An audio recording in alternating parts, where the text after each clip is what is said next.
de nós. Proclamação do Evangelho de Jesus Cristo segundo Mateus. Glória a vós, Senhor.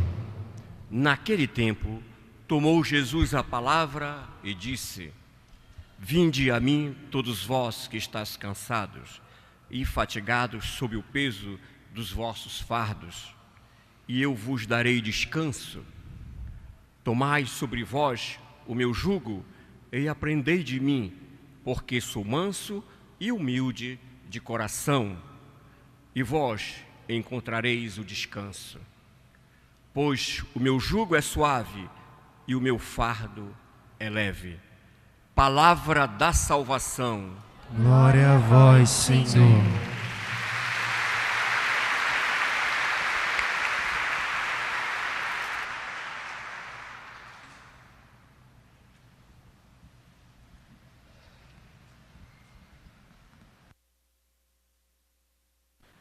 Caríssimos irmãos, caríssimas irmãs, antes de tudo, nosso boas-vindas a todos e a cada um de vós que estáis hoje aqui na Basílica Santuário de Nossa Senhora de Nazaré, que também é matriz paroquial, matriz da paróquia de Nazaré. Sejam todos bem-vindos, especialmente você que está nos acompanhando aí pela Rede Nazaré de televisão e pela Rádio Web Basílica de Nazaré e pela Rede Mundial de Computadores, a internet.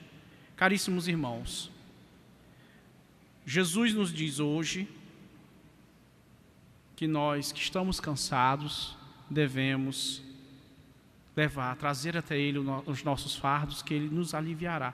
E qual é o fardo que pesa na minha vida e na tua vida? Qual é o fardo que pesa nas nossas vidas? É o pecado. O pecado é um fardo pesado. Porque o pecado é como o fogo. O fogo, ele só sossega quando ele consome o seu combustível. Então, enquanto ele não consome a matéria que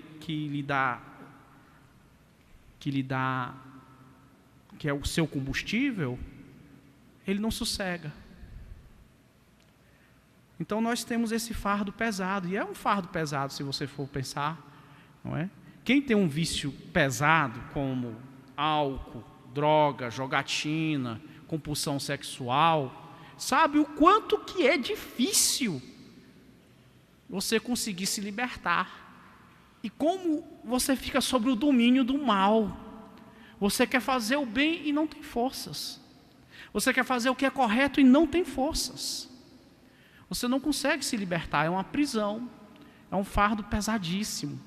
Mas Jesus nos diz: vinde a mim, vós que estáis cansados, vós que estáis cansados do pecar, que eu vos aliviarei dos vossos fardos. E ele diz mais: o meu fardo é leve. E de fato, qual é o fardo de Jesus? São os seus mandamentos. São os seus mandamentos. Então os mandamentos do Senhor são caminho, são verdade, são vida. E são fáceis de cumprir. Nós muitas vezes achamos que são difíceis, mas não. Não. Vamos pegar o exemplo aí bem prosaico. O que é mais fácil de levar? Uma vida regrada ou uma vida desmantelada? Você imagina que toda noite você vai para a balada. E aquela balada pesada, com tudo, sabe? Bem desmantelada mesmo. Bebedeira, jogatina, orgia. Vamos pegar só pelo lado financeiro. Será que você vai gastar menos de R$100 numa noitada? Nem? Não gasta. Gasta menos de R$100 numa noitada.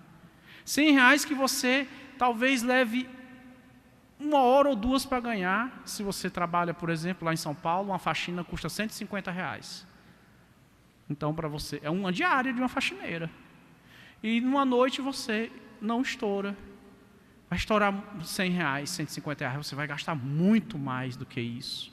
Você vai gastar um dinheiro que você não sabe de onde você tirou. Quando você vai fazer... Isso é o prejuízo material. E o prejuízo espiritual? O prejuízo espiritual, então, é ainda maior.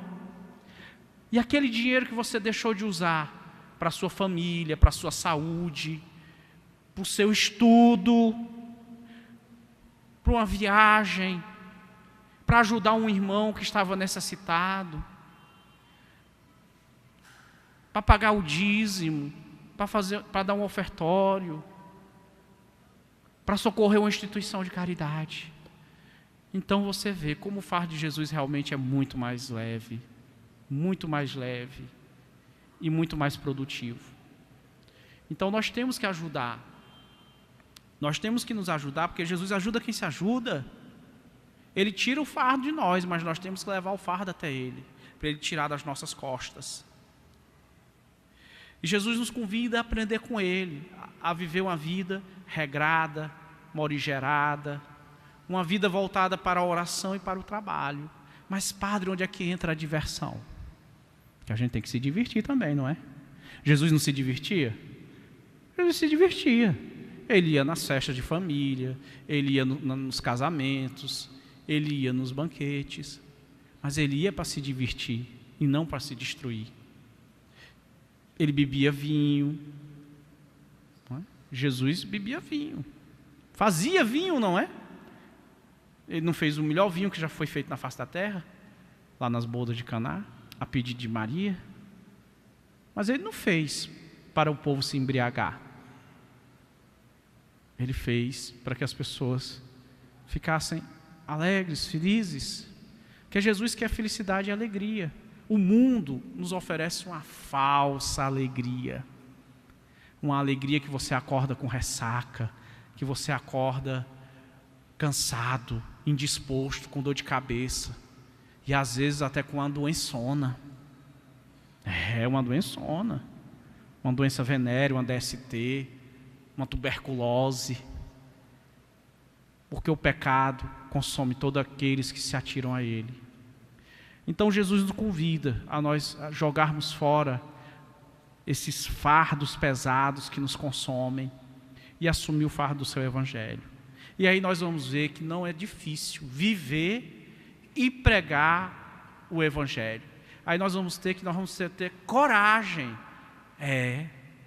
Porque nós precisamos ter coragem para nos corrigir e mais ainda para corrigir os outros. E quando o outro é um grande, uma pessoa que tem uma posição altíssima. Hoje nós estamos comemorando um santo, chama-se Santo Ambrósio. Santo Ambrósio foi quem conseguiu converter Santo Agostinho. Claro, as orações da Santa Mônica também, não é?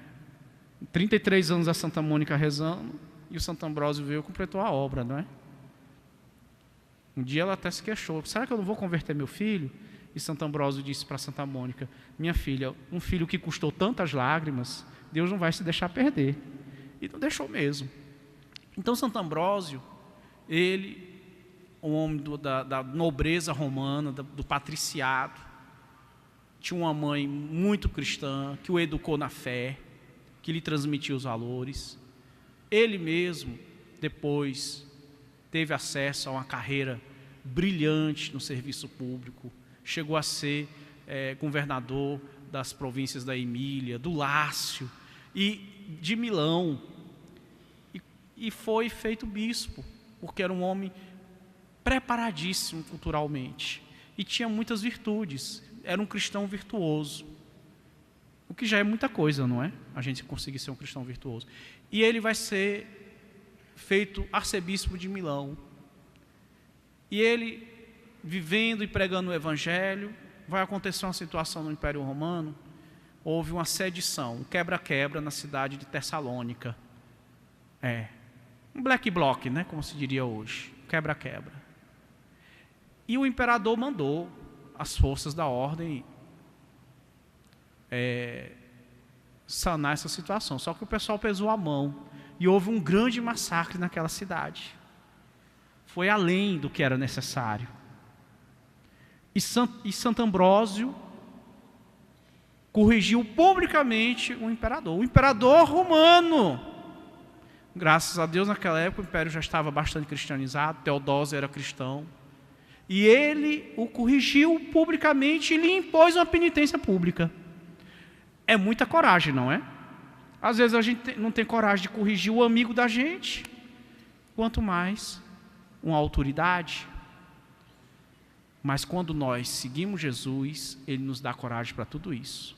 Até o fardo do medo, Ele tira das nossas costas. E olha que o medo é um fardo pesado, muito pesado. E Ele teve essa coragem. Nós sabemos que corrigir os que erram é uma das 14 obras de misericórdia.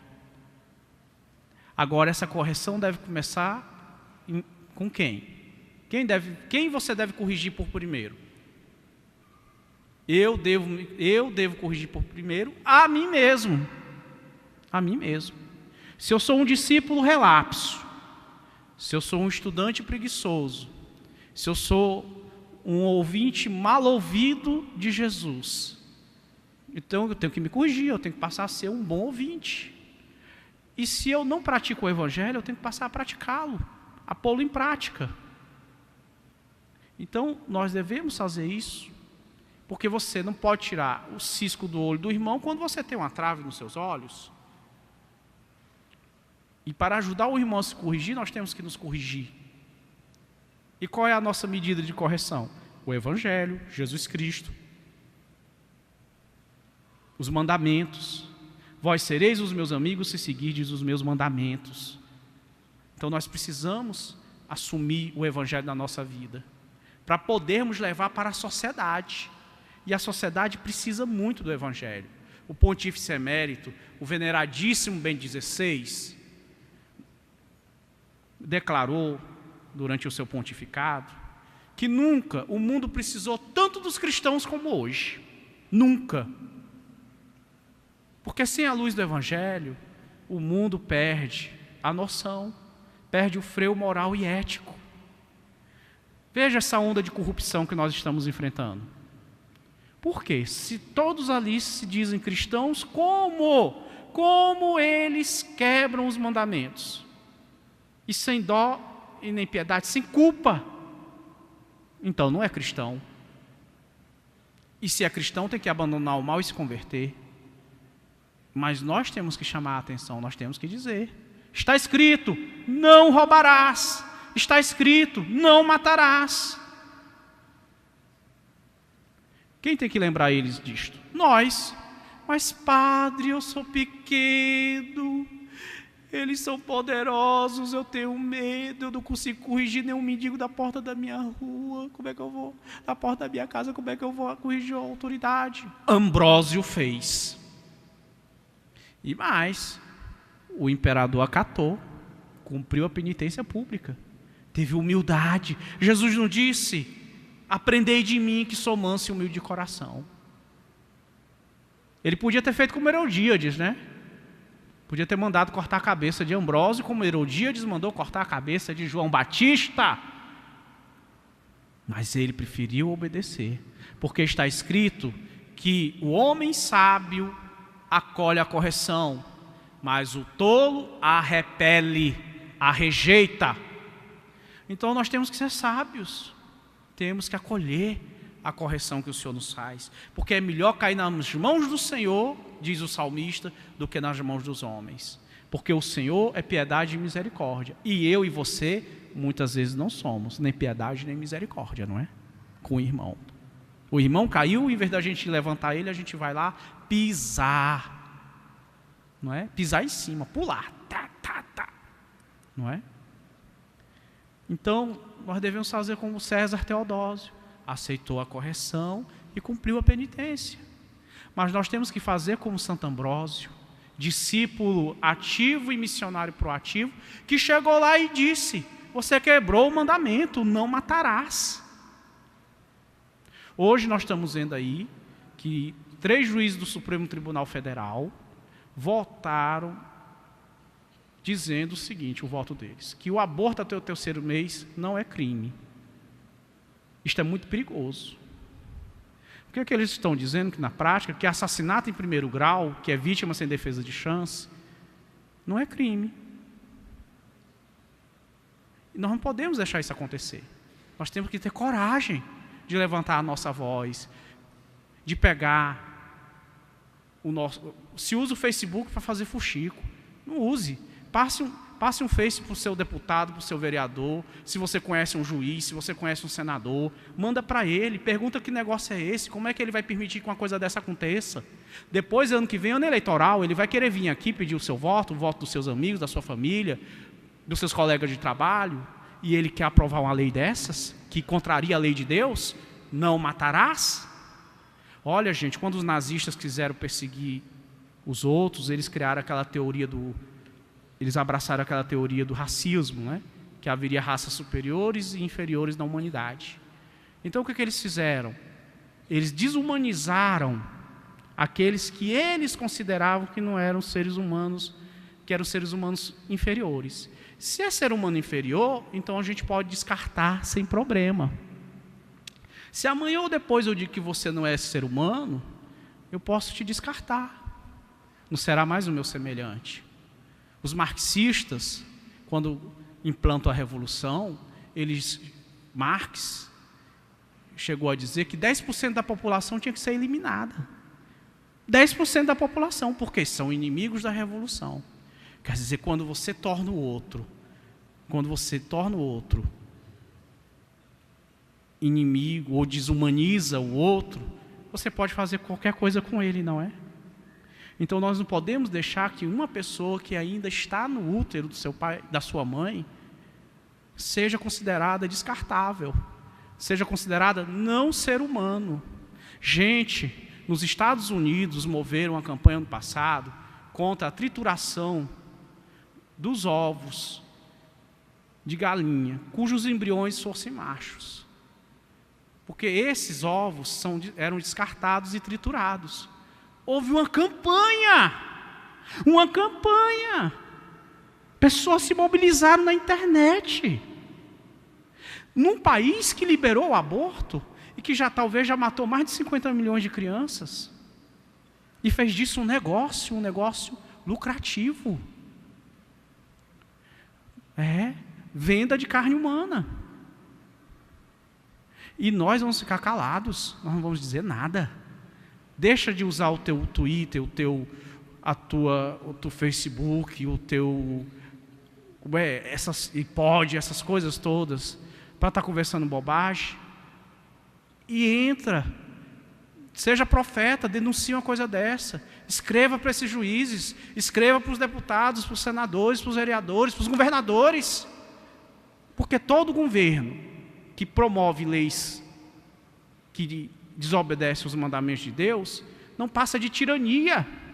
E Santo Tomás de Aquino diz que o povo tem direito a se rebelar contra os tiranos. Minha gente, os males crescem por falta de remédio. O que faz medo não é a algazarra dos maus, é o silêncio dos bons. Se nós ficarmos calados, nós somos coniventes com eles.